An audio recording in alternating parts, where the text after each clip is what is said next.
বুবলির মন অনেক ভালো, হঠাৎ কি বলেন শাকিব খান। হ্যালো ভিউয়ার্স, বিস্তারিত জানতে চ্যানেলটি সাবস্ক্রাইব করে সম্পূর্ণ ভিডিওটি দেখতে থাকুন। সুপ্রিয় দর্শক, ঢাকায় সিনেমার অন্যতম ব্যস্ত অভিনেত্রী স্বপ্ন হাসান বুবলি, তাকে নিয়ে সোশ্যাল মিডিয়ায় আলোচনার শেষ নেই, পাশাপাশি দর্শকদের প্রশংসা পাচ্ছেন। তিনি বর্তমানে একাধিক সিনেমার কাজে ব্যস্ত রয়েছেন, পাশাপাশি শাকিব খানকে ঘিরে সোশ্যাল মিডিয়ায় বেশ আলোচনা রয়েছেন।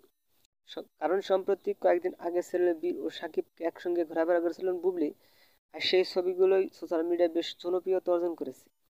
ভক্তরা মনে করেছে শাকিব বুবলি অবশেষে মিলে গেলেন, আর ভক্তরা এতে মনে করছে শাকিব আমেরিকাতে আসার পর যে ঘোষণা দেয় বীর বুবলিকে নিয়ে ঘোরাঘুরি করবেন, তা অবশেষে কথা রাখলেন। হঠাৎ বুবলিকে নিয়ে প্রশংসা করে যাচ্ছেন শাকিব খান। শাকিব খান এক সাক্ষাৎকারে জানান, বুবলিকে আমি অনেক আদর সম্মান করি। শাকিব খান আরও বলেন, বুবলির মন অনেক ভালো। তো বন্ধুরা, শাকিব খানের এমন কথা শুনে আপনি কি ভাবছেন সেটা ভেবে কমেন্ট করতে পারেন নিচে কমেন্ট বক্সে। ধন্যবাদ পুরো ভিডিওটি উপভোগ করার জন্য।